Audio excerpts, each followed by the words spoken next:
This episode was originally a live conversation recorded at the SECA's Swiss VCs on Stage event in November 2023. You know, the trend of corporates of delegating the development of their innovation that's then being picked up by the startups, that won't change. That's even growing, actually. And the needs for innovative solutions is also growing. So in my mind, the next upturn will be even greater than the last one.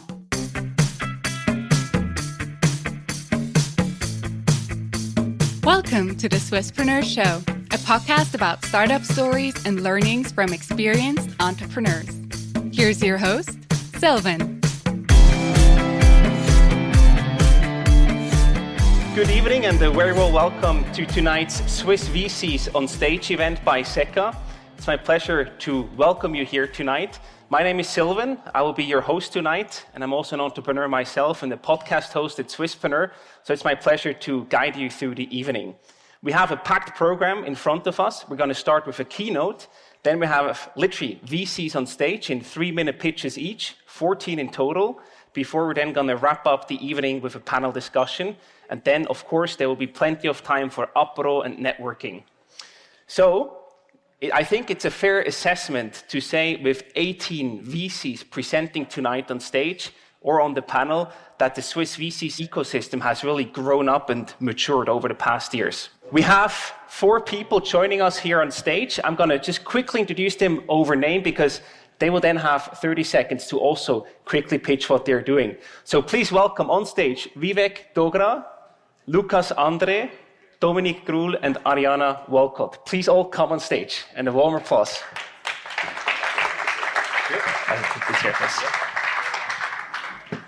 Welcome. So I do want to quickly introduce you, but also give you the chance of introducing yourself, your activities in 30 seconds or less.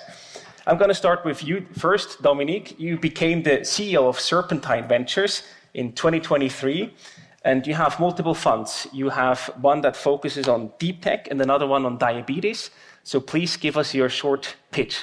Yeah, thank you very much. So we follow at Serpentine Ventures a multi-fund approach.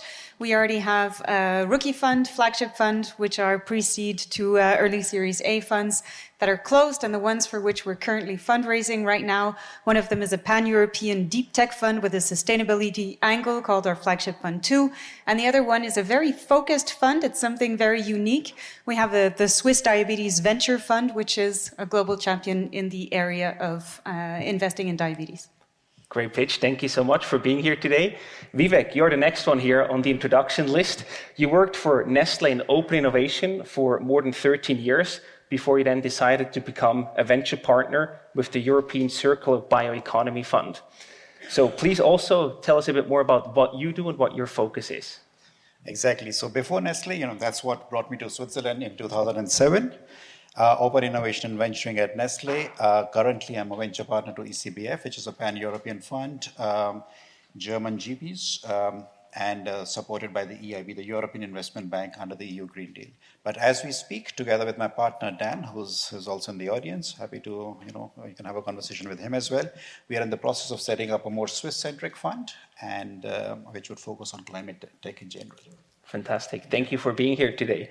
Then, Arijana, you're next. You have one foot here in Switzerland, but another one in Silicon Valley in the US. And you basically focus on health and climate tech with your VC, Dart Ventures. Please also quickly introduce yourself. Yeah, it's great to be here. Thank you so much for the opportunity. As you said, we're focused on early stage companies in health and climate, and have a team in San Francisco and here in Zurich, and actually somebody in Lausanne, so we are covering all of Switzerland, and are really focused on helping our portfolio companies enter the US market. We do this with a 12-month program focused on getting US investors, finding a first independent board members in the US, but also, since we invest in health tech and early stage, figuring out things like what does the FDA process look like, so the whole regulatory side, or US grants. And we are also raising our 20 million fund now. Great. Thank you for joining us.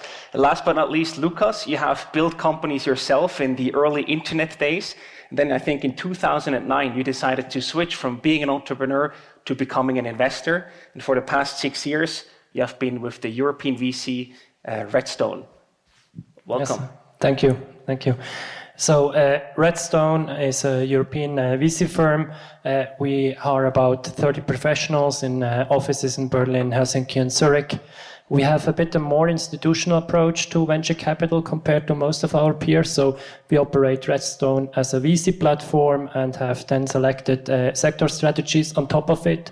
So we have separate funds in fintech, in sustainable real estate, in social impact, in industrial tech, to name a few. Each of these funds have their distinct specialized teams, but we operate in the common VC infrastructure of Redstone. The sector focus allows us to select the best teams in a distinct sector and to add values to those startups. We have been one of the most active investors in the past year. So this year we did 29 new investments in out of 9 funds. And so we are also pretty proud of our data analytics platform, Sophia.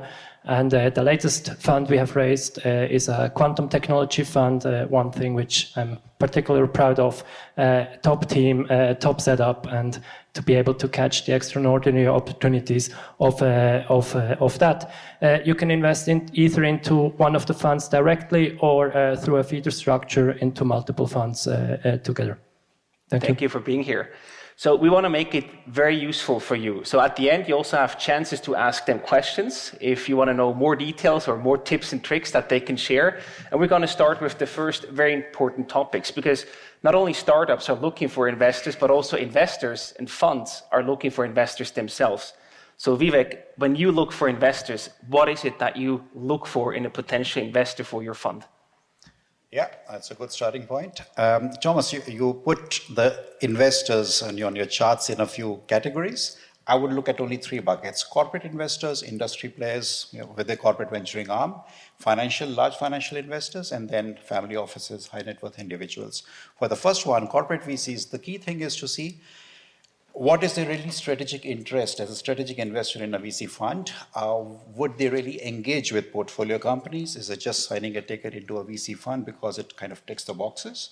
Or is there really intent to make links between portfolio companies and their own business units, leading, of course, either to collaboration agreements or potentially an exit, supply agreement, sharing of intellectual property, etc.? And where does the fund strategy fit in with the corporate's own internal strategy around accelerators and incubators and making direct interactions with startups? That's one. For large financial investors, I would say, where does a VC fund sit in their version of asset classes? How serious they are is, for the really large ones, a VC investment is essentially a drop in the bucket.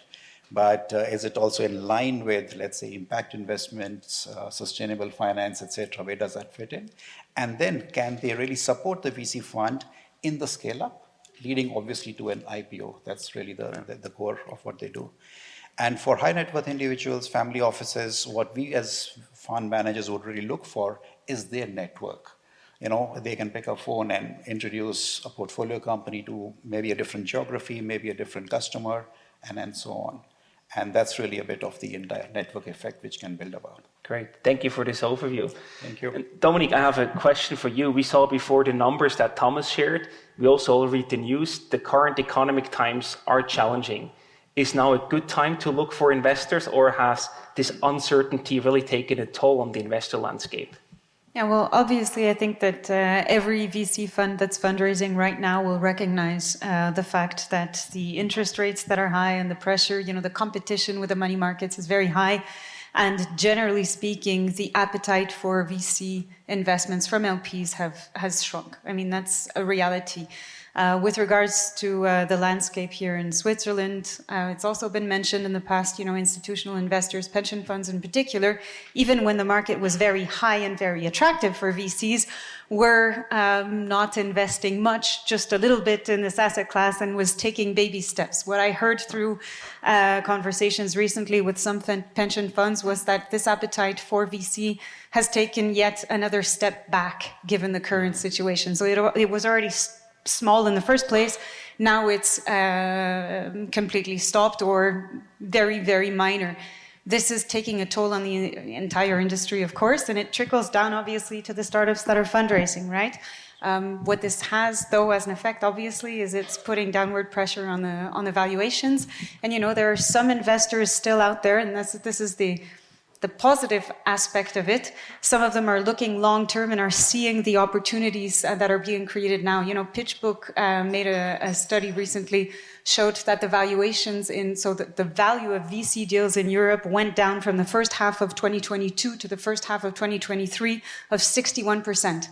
That's huge. It's creating opportunities that some people that are looking in the long term, that still do portfolio diversification and still do asset allocation to venture, will want to seize. So we are seeing it in the good sense. We're seeing the forerunners of the industry and those investors that are still investing in VC. So I hear you saying that challenging times also create new opportunities. Absolutely. Obviously. That's the way we have to see it and come out. Lukas, from your perspective, you have been involved in this game for quite some time now. Is this an advantage to start a completely new fund in this environment, to say, hey, we're completely new, we have a new focus, like you are doing right now, to win the trust of investors? Well, I think, first of all, it's always good to have existing relationship with investors, especially in these days. It's challenging to go out as a new team. We don't really consider now, let's say, the Quantum Fund as a first-time fund, because we can rely on our platform of Redstone. But also there we have new LPs, have new LP relationship, and this is challenging these times. I think it's also challenging for those that are now raising a second fund and have not returned much money from the first fund to their investors. So it is not easy at this stage. We see it a bit different between the sectors. So, for instance, real estate, pretty difficult right now to raise a fund. On the quantum side, we're pretty happy with the momentum we see right now. People find this interesting. So yes, sometimes you need to have a distinct story. You need to know why you go, and in any case, you need to have a track record that shows the performance you can deliver. Fair point. And Arijana, with your international footprint, how do the LPs in Europe compare to the ones in the United States? I would say they're a little bit more transparent and quicker in their decision making. You get to the point a bit quicker. How much do you usually invest? What's your check size? That question comes very quickly. Where here we're a bit more timid. We don't talk about money right away. We don't like to ask directly. So how much is it that you like to invest? The other thing, of course, is risk aversion, which is really something we can feel right now. Is it rebounding already, or is it going to take a while? If we look to the US, the optimism is higher, and I think that's positive. But at the same time, right, they also suffered a bit more than we did. Hearing this, 64% is mind-boggling. But the higher the valuations go, the lower the fall. So 2020, 2021, all the high flyers were suffering the most that had great US valuations. Thank you for sharing that. Now assume that we have found the investors. I'm very curious to hear from you, Lukas. How did it actually work with them? Let's say you have investors on board. What are some do's and don'ts of managing that relationship? Do you have some best practices to share? Yeah, I would say the biggest do is deliver return, right? But joke aside, no, I think you need to have a very proper communication with the investors. You need to have a good quarterly reporting, a very consistent quarterly reporting. We have also quite some strategic investors in our fund, and their LP services is important. How can you connect them with your deal flow and with your portfolio? Our fintech fund has a very good track record on this. I think in most of our portfolio companies have some relationship with some of the LPs on the commercial side. It's also a bit of the heritage of Redstone, right? The corporate venture capital. So we bring this still a bit with. Don'ts, I think the inconsistencies, being it in the investment strategy or in any reporting, is a killer for an LP relationship. It basically kills the trust that you built. Sure. And at the end, it's money. They entrust us with their money to deliver return, and trust is everything. Absolutely. I also want to talk about some challenges, and that one goes to you, Vivek. When you set up a new fund, as you're doing right now, you have very important choices to make. For example, the jurisdiction. How did you go about that, and what were your thoughts about choosing the best or most suitable jurisdiction for your fund? Well, I think this is common knowledge in the room. I would say most roads point towards Luxembourg. for a variety of reasons, but it's just that you can hit the ground running. It's really plug and play. You can find the right legal structures, you can find the right administrators, etc. quite quickly. And it's a bit unfortunate that we don't have that thriving system of really being able to set up something quickly in Switzerland. And I think I count on my colleagues here to explain a bit more. Yeah. With the FINMA license and the Swiss system of really that will be my next question for Dominique. You have to deal with Swiss regulations with the FINMA. You did that with Serpentine. Please walk us a bit through that process and what it takes to actually build and manage that FINMA relationship. Yeah, sure. Thank you for the question. Yeah, so maybe let me start with why it was so important for us to get the FINMA license. Getting the FINMA license allows us to actively manage our portfolios rather than just be an advisor to Luxembourg AIFM. And that for us was key. Financial regulation exists for a reason, and we didn't want to operate in some of those gray zones like some others do. So we wanted this to be clear. All in all, it's a very good thing, I would say. It imposes us, really high professional standards that we follow. It also makes us accountable for the decisions that we make. So in terms of process, how this works, so it took us 11 months to achieve. It could have taken us 9 months, but due to a formality, we had a delay of 2 months. So it is possible to achieve within 9 months. It's quite costly, and that's something that one has to be prepared to invest in. It compels us in the end to have very clear roles and responsibilities split according to the different members, individuals that work for Serpentine Ventures, to make sure that we avoid fraud, to make sure that there's no misbehavior of any kind. Then we have an extensive framework regulation that we need to follow to make sure that our processes are very well structured. Then every new executive needs to be FINMA approved. So, for example, when I joined, it took quite some time, actually, and they go into quite some detail to make sure that you have the competencies required to take on the roles that you're taking on. And then last but not least, we're audited on all of our activities, so that gives an additional safeguard, to our LPs. So all in all, I would say that it imposes rigor, professionalism, and additional security to the LPs.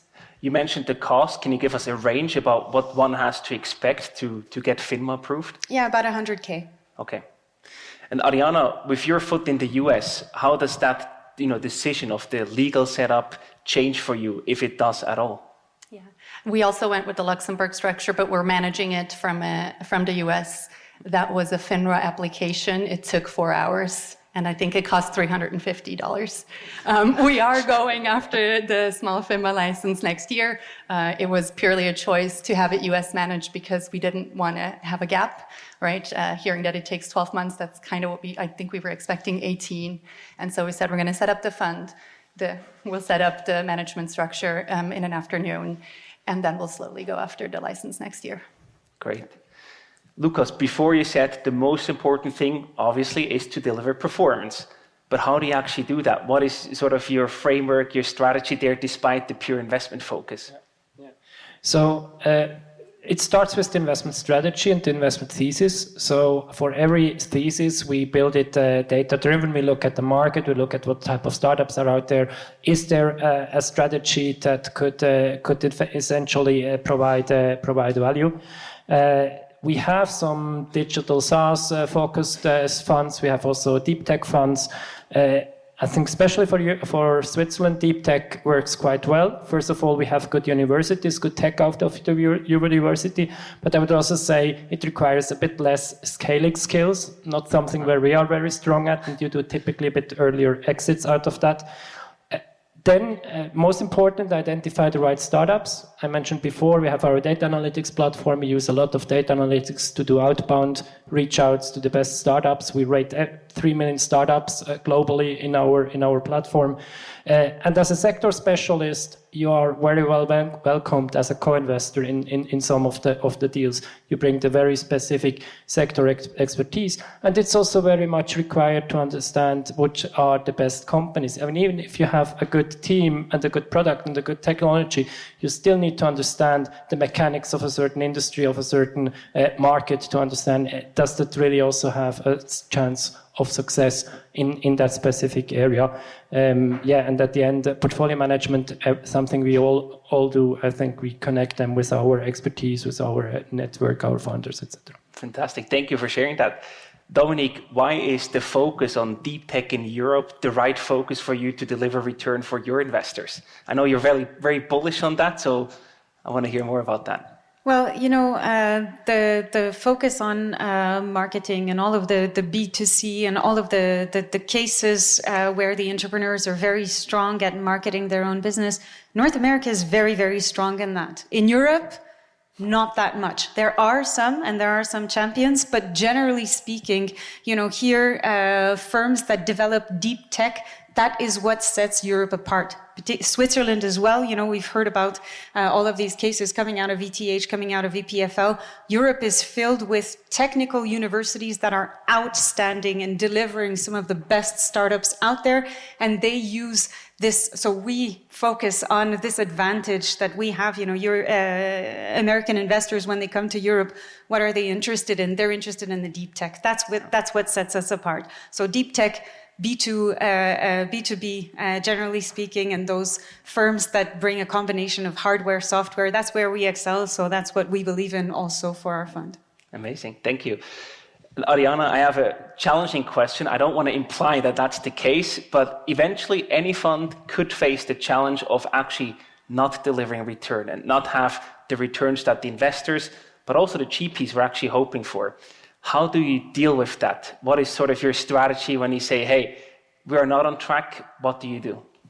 I mean, we're in a super high-risk business. So if you're not comfortable with that, then I think startup environment or VC is not the right one. Well, we've raised the minimum we need to pay for the structure and to make the base investments that we want to make. If we don't raise more, it's just going to be, we're continuing to be very lean and scrappy and not build out our team, which is something that's really important to us. We are a very hands-on VC, so being able to build out the team to support our portfolio is important.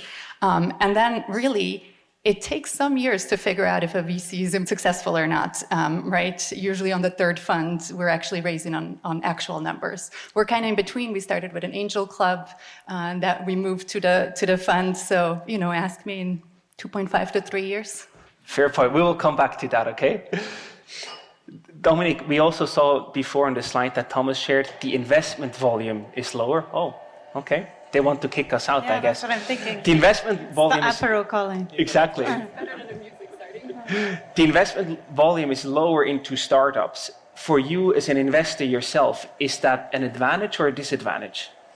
Well, there are some advantages, some disadvantages to it. There are consequences. And the first consequence of that for us has been to resize the opportunity and for us to focus on what we're good at, which is very early stage fund investing. So it really led us to focus on this. I mean, we've done more than 50 investments in the past few years, all pre-seed to early Series A. And this is also where investor preference lies today. So it really kind of brought us to focus on this. But I mean, generally speaking, we talked about, what this entails for the industry. Of course, it brings attractive valuations, that's for sure. It also focuses on, startup resilience. The best startups right now are those that will make it through this tough patch. So that's all positive. And it also brings out the best entrepreneurial mindset from the startups. I'm convinced of that. So those are the positive aspects. The negative aspects, of course, is, the more vibrant and large and growing ecosystems you have, the more this benefits everybody in the market. And that we're not seeing right now. And obviously that's unfortunate. But, the VC market is just like all of the other markets. It has cycles. We're now in a downturn. I believe, however, that the next, so opportunities are being created. We talked about that. And this will create the next upward cycle of the industry. And in my view, the next upward cycle will be even greater than the last one was. And why is that? Well, the trend of corporates of delegating the development of their innovation that's then being picked up by the startups, that won't change. That's even growing, actually. And the needs for innovative solutions is also growing. So in my mind, the next upturn will be even greater than the last one. Lukas, when you hear that, can you second that and sort of pitch in and say, hey, LPs, you should still invest in ventures and asset class? Yes, I think this is exactly the case. In my view, and history tells, right? Vintages of a bit more difficult years typically turn out to be quite positive. Why is that? Also, if we look first of all in private markets, I think there is a difference between venture capital and private equity. In private equity, typically you see the very attractive deals disappear. If somebody doesn't really need to sell or look at the succession, maybe you don't see that deals, or you have maybe more risky deals around in down cycles. Well, in venture capital, startups always need money, so there is always this constant flow of ideas of things. And then because there is less money, maybe you have then better terms. You can invest maybe a bit less heated valuations. But more important that you mentioned it is the capital efficiency that is imposed to the startup. If there is less capital, typically it's spent more wisely, which brings out better startups. So I think it's a good way to escape the volatility of the stock market and to go into venture capital. And yes, we need an exit market, and we are in a cycle also on the exit market. Today would not be a good one. If we raise a fund now and invest now, our exit market is in 5 years from now. So nobody knows where the exit market is at that time. Just the hope that it's in a better spot than right now. Oh, yeah. Vivek, you're the right person to ask the next question. A lot of investors talk about the need for more sustainable investments, but do they actually put the money where their mouth is? Yes, I would say yes, because it's the need of the hour at the moment. People are talking. There are different parameters for this. We saw earlier Article 9 on the slides, which is the EU taxonomy thing. But for corporates, industry players, they are working themselves on the scope 1 and scope 2, but scope 3 is a bit outside of their operations. So they really need to invest because they have made public commitments. Many large companies across sectors have made public commitments of what they will achieve, how will they make the planet a better place by 2030, 2035, 2040, 2050 even. But where are the technologies? Where are those, the external sources of innovation? And that's where the money is starting to flow internally, working directly with external technologies and through venture funds. So I would say, yes, there is a real commitment because they'll be held accountable by the financial community for the commitments they are making in public. That's great to hear.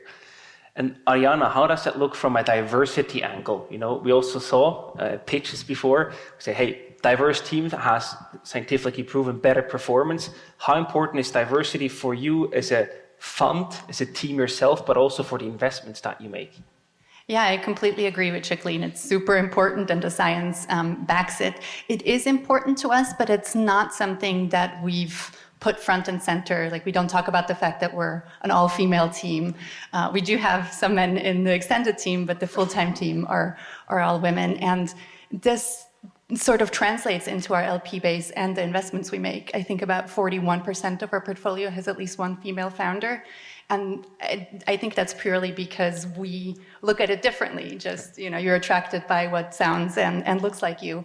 And this applies to us the same way. So it is something that we do pay attention to, but mostly on, are we checking our biases? And when we're discussing startups, we discuss biases more than we discuss, okay, how many female, how many males, how many diversity, et cetera. But there's not like a fixed ratio that you commit yourself to. It's more of a being aware of the biases. Yeah. So one last question for Lukas before we open for questions from the audience, so get them ready.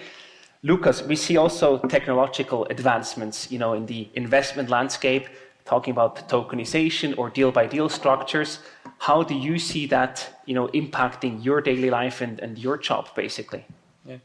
Okay, so on the deal syndication side, obviously you see some especially early stage deals which are syndicated through ordinary partnerships and similar structures. I think it's quite positive because it keeps the cap table lean.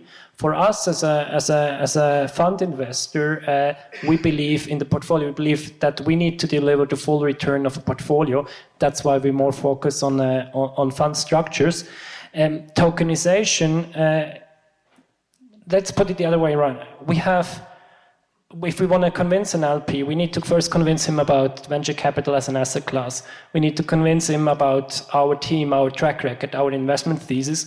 And the least I want to do is have an additional conversation about the structure. So at least that's the way we operate. We try to keep as plain vanilla as possible the structure, the terms, so that at least there we don't end up in an additional discussion. I think there are interesting concepts around. They will come, but we don't want to, let's say, add this question. The one thing we see most interested also from LPs are more like semi-liquid structures. I think this is something which could also or will come anytime soon. Yeah. But I hear you saying the first two challenges are already hard enough to fight. You don't need a third battle. Exactly. Great. So we now have time for 3 questions. I already see the first one right here. Let's quickly share a microphone so we can also get that on tape. Cheers. So when looking at Deeptech, we see in the EU an ever-increasing legislation, for example, the AI Act. So I was wondering, do you think that the legal environment will become an ever-increasing cost and barrier to entry for startups? Difficult question, that's a great one. So generally speaking, I don't think that this will be something that will break the industry. If we look at, for example, our deep tech goals and sustainability, I think that regulation will help us more than be detrimental to us. We're just at the forefront in this fund of investing in many startups that will have actually a push by regulation to help them move forward. So that's obviously, and all of the safeguards that are being imposed will also set the leaders from the others in the industry, just like the difficult market situation we were talking about earlier. So for me, that's not a break at all. No, in quantum specifically, we even see that I think that we have a benefit in Europe. US, especially because of national security acts, very much protecting the quantum development. I mean, some startups are required to only have US pass holders as employees, and this brings now more and more investors to Europe because we want to have certain freedom, obviously, whom to select in the teams. Thank you. I will take this. Who has a second question? We have room for 2 more. Yes? No? Okay, that was a false hand. Yes. Thank you. If I look at the US and compare with Switzerland in particular, I see a lot of pension funds, endowments investing like hell. I look at EDH, I look at the Swiss pension funds. In a nutshell, that sucks. What is it that you think needs to happen, being it the association, the regulators, whoever it is, FINMA, you name it, that we get those guys on board and support? Because their objective should be invest in the future. Pension funds, look at this. Endowments, sure. That's all I need to say. Greetings from Stanford. Thank you. Thank you very much. Who wants to take this one? As an early stage investor, we are actually struggling to even make the jump from individual investors to institutional. So pension funds are we're not even looking at that. Who you have some? Well, just out of interest as well, and I mean, this has been something that we've been fighting for years to try to get pension funds to invest. What I think that we need to do is to convince the gatekeepers, to have a look at this seriously. What we've been doing at Swiss Ventures Group, which is the parent company that owns Serpentine Ventures, is we've launched a course at IMD called Venture as an Asset Class. And this is really to try to get more knowledge in the industry. And the more people know about investing in VC, the more they'll be interested in engaging in that asset class. There are a few pension funds that assisted this class and that gave very, very good feedback from that. But knowledge is definitely one. But this, even if pension fund managers are convinced by it, what they tell us is they are measured against KPIs that are TER related, for example. And so if they do invest in startups, most of the time they do it directly, which in my opinion makes no sense, but that's something we can talk about at another point. But the KPIs need to change as well. And generally speaking, the appetite for risk. Sorry. Yeah, I think, in Switzerland, a couple of years back, we had something like 1,500 pension funds, if I recall. I think that number decreased, but still we have so many pension funds. Lots of them are, let's say, part-time managed because they're part of a corporate, and then you have the gatekeeper. So I think it's structural driven that nobody in that chain has really, let's say, any incentive to go in or to maximize the return and go into venture capital as an asset class. We have this summer or spring published a study where we looked at the cap table of a couple of very successful European startups. And we looked at who is actually on that cap table. And I think we found an average of 10-15% of US pension fund money in there, and it was 0.2% of European pension money in the cap tables of the most successful European startups. And I think that should be something for us to think about. Sounds like a missed opportunity. Yeah. Just a thought. Shouldn't there be a separate layer, pooled, where they can allocate a percentage and somebody really professional manages that? In my view, that's the only solution. Yeah, there have been a couple of attempts, right? It's not successful so far. I think it's also a question of cost, but yes, I totally agree with you. We have time for one last question right here. I will bring the mic. While we wait, maybe the IMD course, Venture as an Asset Class, there are some more sessions happening, one in April, one in September. Have a look. So I'm here as a person, not representing, but I'm part of the the Sustainable Finance Expert Commission of the Swiss Banking Association, and we are working on a paper that we will publish next year on the mobilization of private capital. So if you have any idea regarding incentives that we can give to pension funds, just drop us a note. Apart from that, one question that I would have for you, obviously in your teams, you do both investments and fundraising. Rough idea of how much of your time is spent in investing and how much of time is spent in fundraising? Great question. Who wants to go first? I time track, so I can easily answer that. I'm not the chief fundraiser in our team. That's my partner, Sophie. I know she spends currently about 70% of her time fundraising. For me, it's about 25%. And that's during the active fundraising time, right? So. Vivek? Yeah, it moves through it's a dynamic figure between fundraising and the investments, because it follows a cycle of the fund itself. 5 for raising and investing, and then 5 for exits when you start to raise your second fund. But I think there's no one answer to it really. It depends on also how you manage your team and who's responsible for investor relations. The other people are a bit more focused on, and I think it's not just the fundraising, it's about then managing the investor relations, seeing what the LPs really want and how do you manage the relationships, building the contact. It's not just the initial part of the fundraising, but it's a regular contact with the investors. So you effectively, as fund managers, you are there to serve the investors as well. So what is it that they really want? Just a financial return, that it's well and good. If it's also interactions with the portfolio, understanding of the technologies, the trends, what's new in the market, etc., it takes a bit of time. But I think it's important also for the success of the fund and to be successful into a second fund. Great. I think we have plenty more that we could talk about. I just want to ask you one last question before we head over to the apéro. Every single one of you, please in one sentence, what is your outlook for 2024 and beyond in terms of investments and returns in VC as an asset class? Let's start with you, Arijana.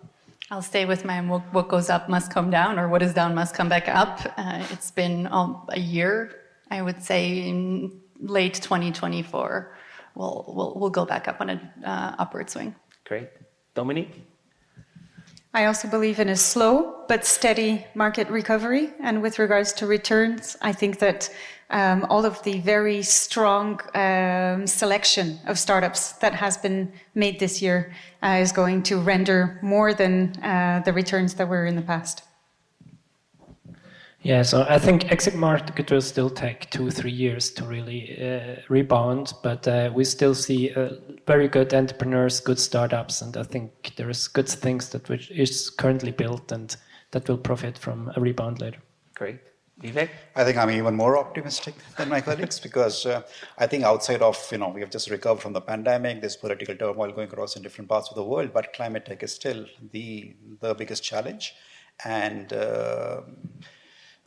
we see world is really there to deliver the expectations from consumers, from stakeholders, from investors, and I think the rebound would be much better. Fantastic. Thank you all so much for joining us, Arijana, Dominique, Lukas, and Vivek. A big round of applause for our panelists.